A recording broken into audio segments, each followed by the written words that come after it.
Hari ini kita bakal ngobrol-ngobrol bareng sama CPNS peserta Latsar Batch 1 tahun 2025 kelompok 2. Nah, sebelum kita mulai obrolan hari ini, izinkan aku memperkenalkan diri. Saya Ferdinand Immanuel atau biasa dipanggil Ferdi, dan hari ini bakal ngobrol sama teman-teman saya di sini. Ada Fitrah, Hengki, Vira, Evita, Frial, dan Farhan. Say hi dulu semuanya. Hai, Hai Bang Ferdi. Oke, nah di beberapa episode sebelumnya, kita nih udah ngebahas banyak hal yang tentunya membuat kita para calon PNS ini punya pandangan baru untuk langkah pengabdian kita ke depannya. Nah, kali ini kita bakal me-wrap up semuanya yang udah kita pelajaran itu untuk sama-sama nantinya akan kita jadikan perjuangan kita untuk mengabdi bersama sebagai seorang ASN dengan tema podcast kita hari ini 4 hari untuk selamanya merakit aku yang siap mengabdi. Nah, pertama aku bakal ngobrol dulu sama Vira yang kayaknya bakal ngasih kita overview pembelajaran awal tentang wawasan kebangsaan nih. Apa aja sih yang Vira udah dapetin tentang wawasan kebangsaan ini? Oke, terima kasih waktunya Mas Ferdi. Ngomong-ngomong soal wawasan kebangsaan, itu ibarat cara kita memandang Indonesia sebagai suatu negara yang besar, beragam, dan harus dijaga bersama.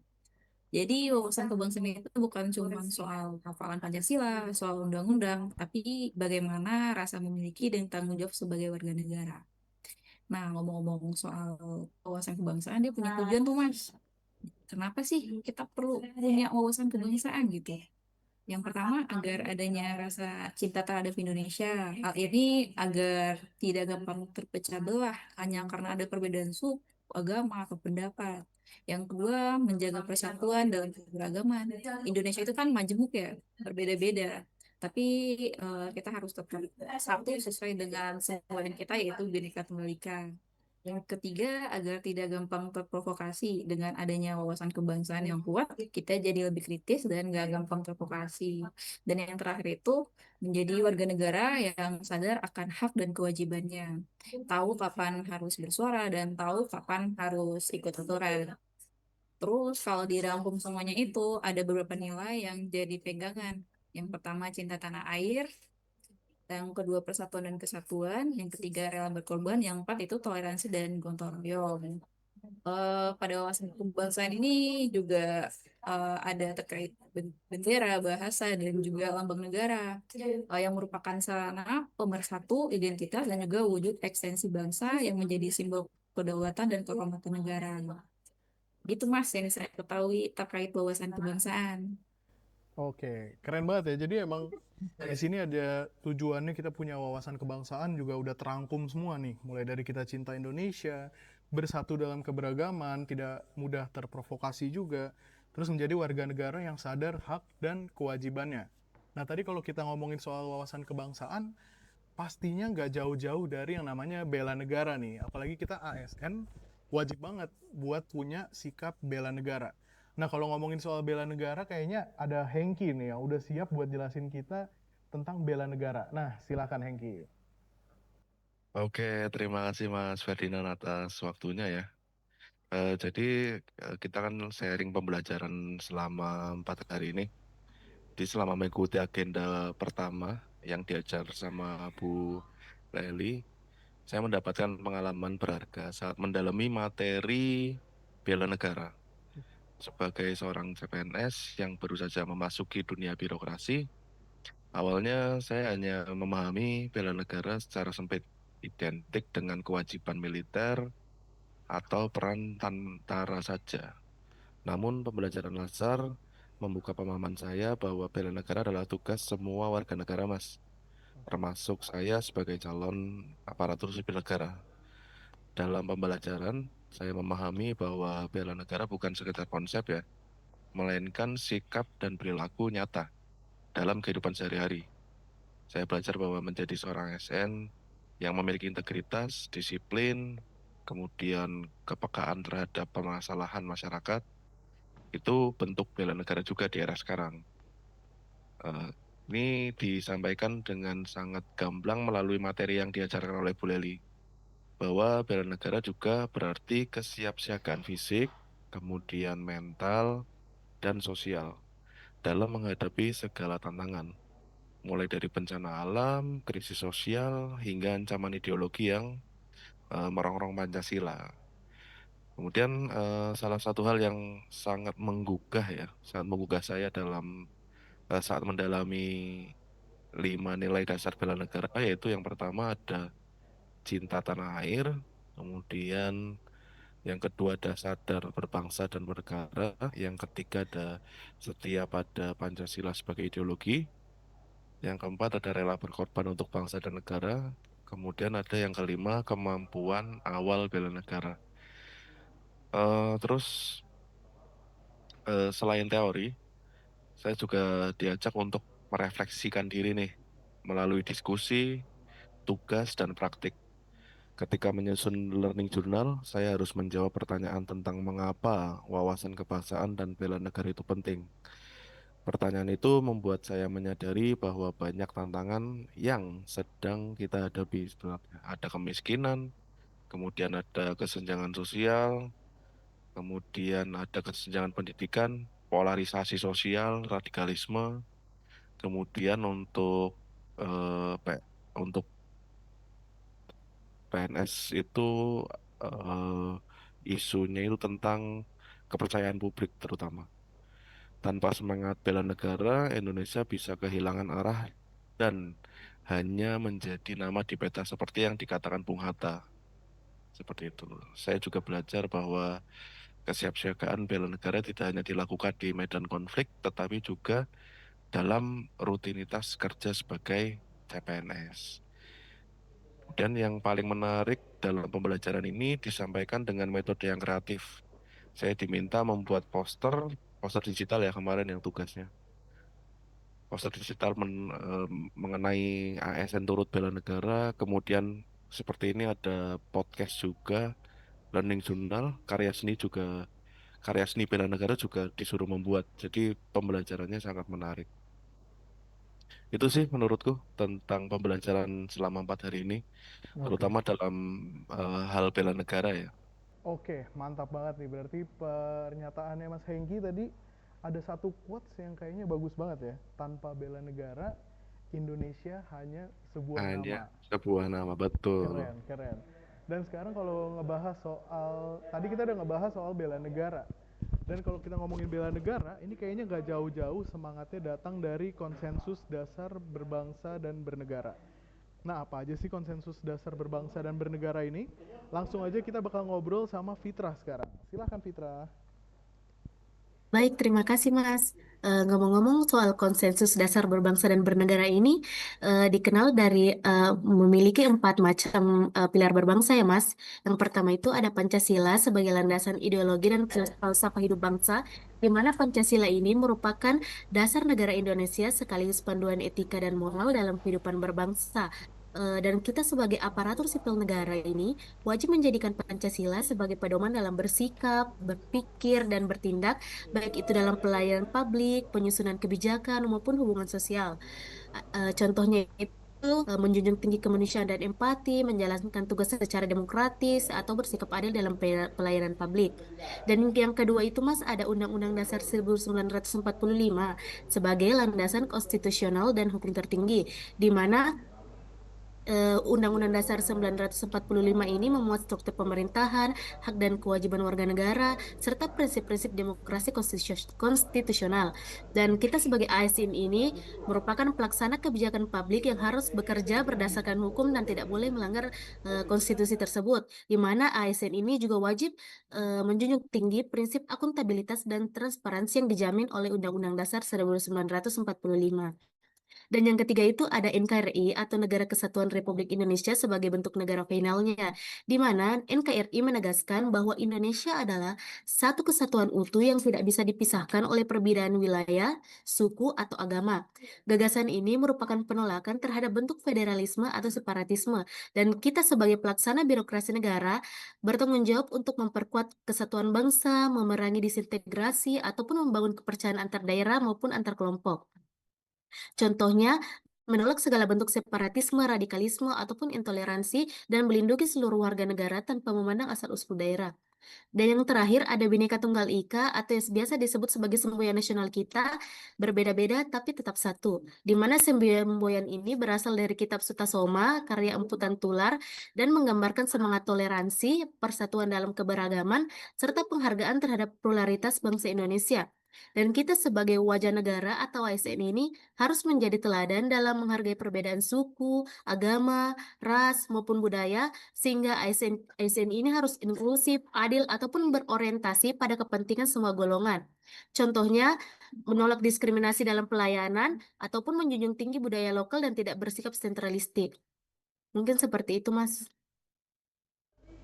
Oke, kalau misalnya berarti tadi Mbak Fitra nih konsensus dasar bernegara nih ada 4, dan kalau kita udah dari tadi ngobrolin mulai dari wawasan kebangsaan, terus ada bela negara, terus konsensus dasar berbangsa dan bernegara.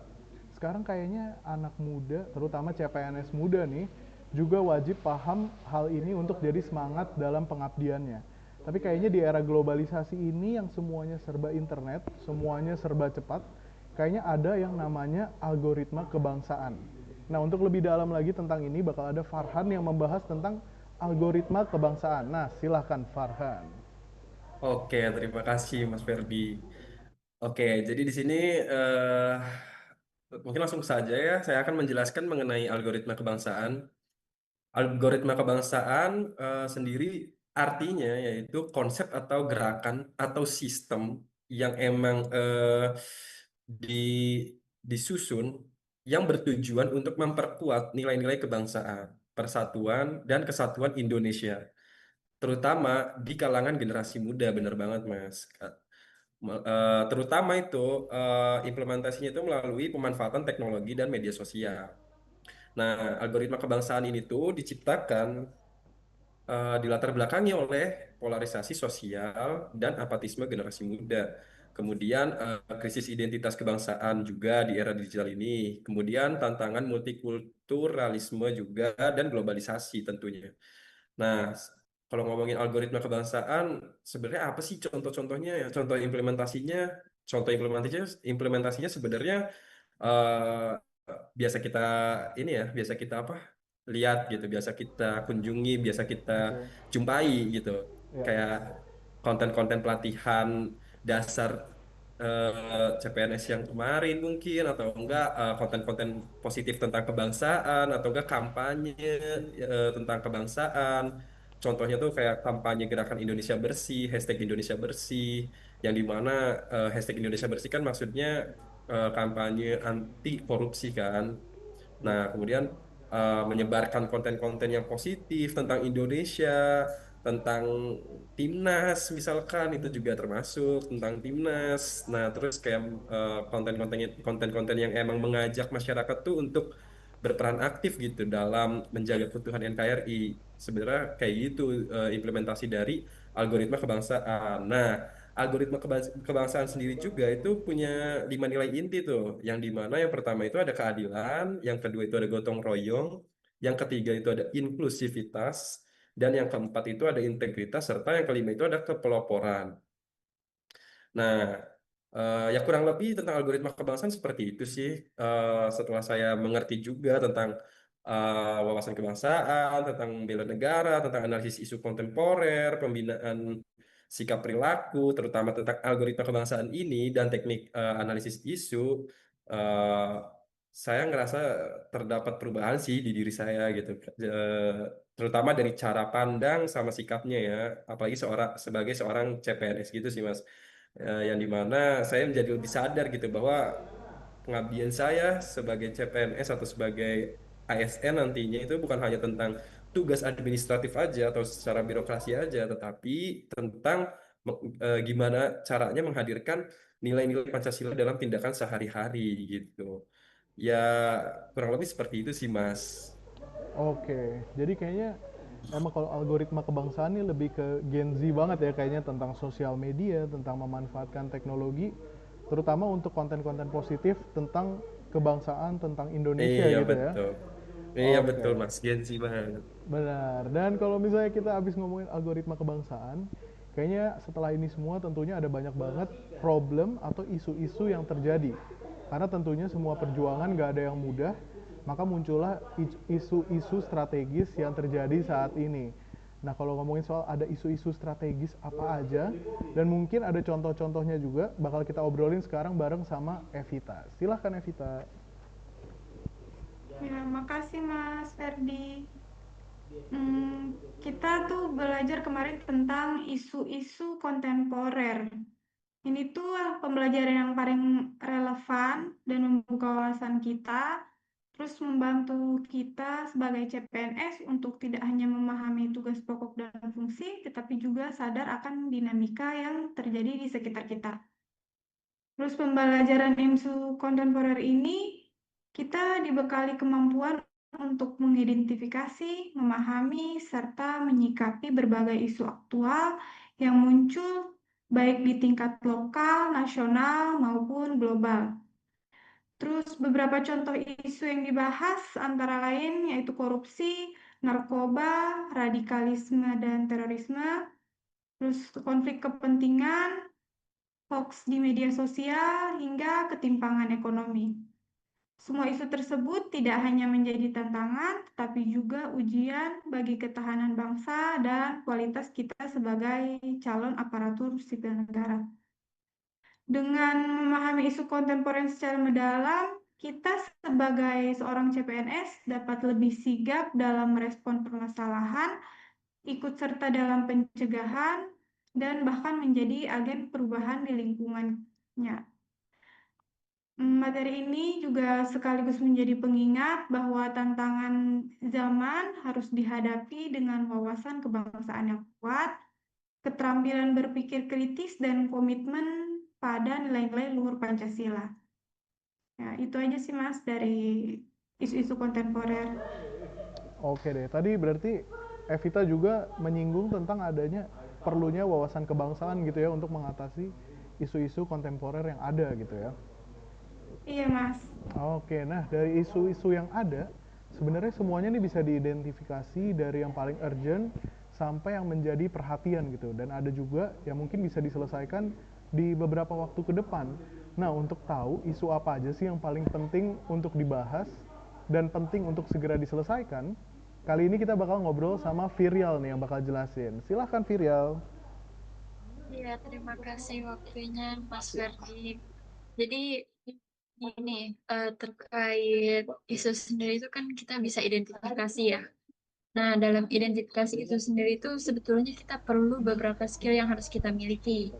Yang pertama, environmental scanning, seperti mengidentifikasi, menganalisis informasi dari lingkungan, baik itu eksternal maupun internal. Kemudian juga kita harus punya kemampuan problem solving. Apa itu problem solving? Itu terkait kemampuan untuk mengenai masalah, menganalisis akar penyebab, serta juga merumuskan sebuah solusi. Selain itu juga kita perlu kemampuan terkait analytic thinking. Apa itu analytic thinking? Analytic thinking itu kemampuan untuk memecah sebuah informasi ataupun permasalahan yang kompleks sehingga menjadi bagian-bagian yang lebih kecil agar lebih mudah dipahami dan juga dianalisis. Nah, selain skill itu juga kita tuh perlu beberapa teknik untuk memilah isu ya yang akan kita analisis itu sendiri. Dalam beberapa teknik itu juga itu terdiri dari dua teknik. Yang pertama ada teknik APKL. Teknik APKL ini tuh merupakan kayak aktual, problematik, kehalayakan, kelayakan yang dimana merujuk pada isu-isu yang benar-benar terjadi atau yang sedang hangat saat ini, kemudian juga memiliki tingkat permasalahan yang tinggi, selain itu juga menyangkut kepentingan atau hajat hidup yang banyak gitu ya. Kemudian juga isunya itu yang masuk akal dan juga realistis yang dimunculkan sebagai inisiatif pemecahan masalahnya. Selain itu juga ada teknik USG, di mana teknik ini tuh urgency, seriousness, growth yang digunakan untuk menentukan prioritas suatu isu berdasarkan tingkat urgensinya gitu. Kemudian setelah memilah isu itu, kita juga perlu menganalisis sebuah isu itu dengan beberapa cara. Sebetulnya ada banyak cara ya. Yang pertama ada problem tree. Apa itu problem tree? Problem tree ini itu digunakan biasanya untuk menganalisis sebuah isu dengan cara memetakan core problemnya, direct cause-nya, dan juga direct effect-nya kayak apa. Kemudian juga ada fishbone diagram. Fishbone diagram itu membantu kita untuk mengidentifikasi berbagai penyebab dari suatu masalah, di mana nanti tuh kepala ikannya akan merujuk pada pernyataan sebuah akibat, sedangkan untuk tulang-tulang ikannya itu merujuk pada sebuah penyebab, di mana nanti itu kalau penyebab di fishbone diagram itu ada beberapa dikelompokkan dalam sebuah kategori seperti machine, method, material, atau man and manpower-nya. Kemudian juga ada teknik five whys analysis. Apa itu? Teknik untuk menganalisis akar masalah dengan cara mengajukan pertanyaan mengapa secara berulang sehingga ditemukan akar penyebabnya. Nah, selain itu juga ada gap analysis. Apa itu gap analysis? Gap analysis itu sebuah teknik untuk menentukan alternatif penyelesaian masalah dengan cara membandingkan kondisi yang saat ini dengan kondisi yang ideal atau yang diharapkan. Seperti itu. Jadi identifikasi isu itu yang perlu kita pahami adalah kita perlu memiliki skill, terus juga kita harus memilah isunya dari bisa memakai teknik APKL ataupun USG, dan juga kita perlu analisis sebuah isu tersebut gitu Mas Ferdi. Oke, jadi tadi udah disebutkan ya beberapa teknik identifikasi, terus ada beberapa caranya juga kayak problem tree, fishbone diagram, five whys analysis, dan gap analysis juga. Nah, terakhir untuk kita menyimpulkan semuanya nih, aku juga penasaran gitu ya untuk semuanya dari kalian pribadi. Dari 4 hari ini setelah belajar banyak hal untuk bahan pengabdian kita pastinya, kira-kira apa aja nih yang udah berubah dari diri kalian selama 4 hari pembelajaran ini? Boleh dimulai dari Vira kali ya? Silahkan Vira. Oke, perubahan yang ketara pada diri saya sendiri, yang pertama sih cara berpikir. Cara berpikirnya jadi lebih luas dan berorientasi pada kepentingan bangsa, bukan hanya kepentingan pribadi.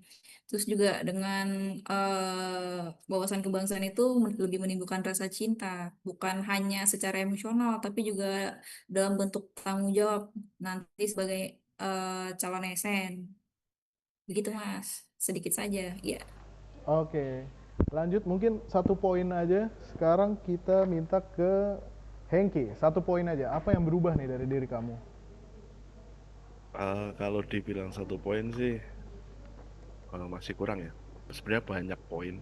Oke, Keseluruhan pembelajaran ini membuka mata saya bahwa bela negara adalah sebuah panggilan moral bagi setiap CPNS dan ASN untuk memberikan pengabdian terbaik kepada bangsa sih, menjaga persatuan serta mewujudkan pelayanan publik yang berintegritas. Saya oke, merasa lebih siap dan bersemangat untuk mengemban amanah sebagai abdi negara karena saya menyadari bahwa tugas saya ke depan bukan hanya bekerja, tetapi juga menjaga keutuhan martabat melalui tindakan-tindakan sederhana yang konsisten. Kayak gitu sih, Mas. oke, siap. Bela negara panggilan moral gitu ya, berarti kalau untuk Betul. Hengki. Selanjutnya ada Fitrah nih, apa yang udah berubah dari diri kamu setelah pembelajaran 4 hari ini? Baik, terima kasih Mas. Selama ilmu dan nilai-nilai yang saya pelajari selama pelatihan ini membuat saya yang pertama tidak hanya ingin bekerja, tetapi memaknai semua pekerjaan yang saya lakukan. Yang kedua, saya tidak hanya ingin mengikuti perintah, saya ingin memahami tujuan apa yang akan saya lakukan ke depannya. Dan yang terakhir, saya tidak hanya ingin menjalani rutinitas saya sebagai ASN saja, tetapi saya ingin menciptakan adanya perubahan-perubahan kecil dari tempat saya bekerja. Mungkin seperti itu, Mas. Oke, intinya ingin membawa perubahan ya dari apa yang dilakukan, nggak cuma ikut-ikutan doang gitu ya. Betul, Mas. Oke, selanjutnya sekarang ada Farhan nih. Apa yang kamu pelajarin dari 4 hari ini? Ya, jadi sebenarnya ya kurang lebih sama sih sama teman-teman yang lain ya. Kurang lebih sama. Yang saya dapat selama pembelajaran 4 hari ini tuh kurang lebih ya ini sih Mas.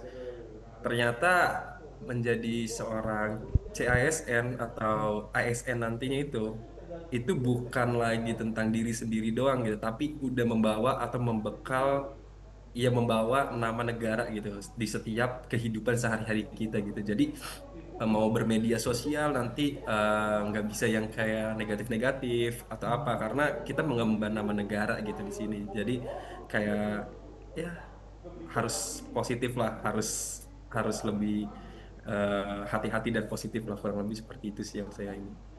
Oke, kita menjadi CASN itu menjadi representatif negara juga berarti ya sebenarnya ya. Nah, iya betul, betul Oke, Mas. siap. Thank you Farhan. Sekarang mau ke Evita. Apa aja nih yang udah berubah dari diri kamu setelah 4 hari pembelajaran ini? Setelah 4 hari pembelajaran ini tuh saya merasa perubahan dalam cara pandang. Misalnya untuk isu-isu kontemporer itu yang sebelumnya mungkin cenderung lebih pasif dan mudah percaya informasi yang beredar, sekarang menjadi lebih kritis dan berhati-hati dalam menyikapi isu, tidak mudah terprovokasi. Kemudian ini juga membuat saya lebih peduli dan sadar bahwa isu-isu itu bukan hanya urusan orang lain, melainkan tanggung jawab setiap individu, terutama saya sebagai calon ASN. Oke, siap Evita nih. Perubahan cara pandang dan sekarang lebih kritis dan tidak mudah terprovokasi. Yang terakhir ada Virial. Apa aja nih udah berubah dari diri kamu setelah 4 hari pembelajaran ini? Ya, betulnya dari segi perubahan sendiri itu kurang lebih sama ya kayak yang lain. Yang pertama itu berubah dalam cara pandang ya. Kenapa? Jadi cara pandangnya itu apa ya, lebih paham bahwa untuk mempelajari nilai-nilai bela negara seperti Pancasila, NKRI, undang-undang, algoritma kebangsaan itu penting buat kita. Kenapa? Karena kita ya calon aparat negara gitu ya. Yang dimana ya benar kata Mas Paran tadi, kita itu sebagai contoh, jadi kita lebih berhati-hati dalam bertindak, terutama dalam bersosmed gitu ya. Jadi dari perubahan sendiri juga ya saya juga eh, lebih hati-hati lagi dalam ketika komentar atau membagikan suatu informasi seperti itu sih Mas Ferdinand. Oke deh, thank you semuanya. Luar biasa sekali diskusi kita hari ini. Jadi mulai dari membedah ulang apa itu wawasan kebangsaan, terus menggali makna bela negara, sampai mendalami nilai-nilai konsensus dasar yang jadi fondasi bangsa ini berdiri gitu ya. Dan kita juga disadarkan bahwa di tengah derasnya arus globalisasi, kita punya perlunya algoritma baru, yaitu algoritma kebangsaan, agar arah kita nggak jadi kabur kayak gitu. Dan tentu segala cita dan rencana akan selalu dihadang oleh berbagai isu strategis yang nyata. Tapi kita juga tahu kalau kita sebagai ASN muda nggak cuma mencatat isu tapi juga menjawabnya gitu ya. Terima kasih buat kelompok 2 yang udah berbagi gagasan dan semangatnya. Terakhir aku ada sedikit kata-kata untuk menutup perbincangan kita hari ini. Wawasan kebangsaan bukan sekedar hafalan, tapi pegangan saat arah mulai hilang. Bela negara bukan soal senjata, melainkan kesetiaan saat tak ada yang melihatnya. 4 hari bukan sekedar hitungan, tapi awal dari kesungguhan. Ini bukan akhir, tapi janji untuk mengabdi tanpa henti dan tanpa tapi. Maka mari melangkah, bukan karena diminta, tapi karena merasa perlu. Karena ketika kita bergerak bersama, bangsa ini tak hanya bertahan, tapi tumbuh. Saya Ferdi dan kelompok 2 pamit undur diri. Sampai jumpa dan salam Bincang Negara. Dadah. Dadah. Dadah. Bye.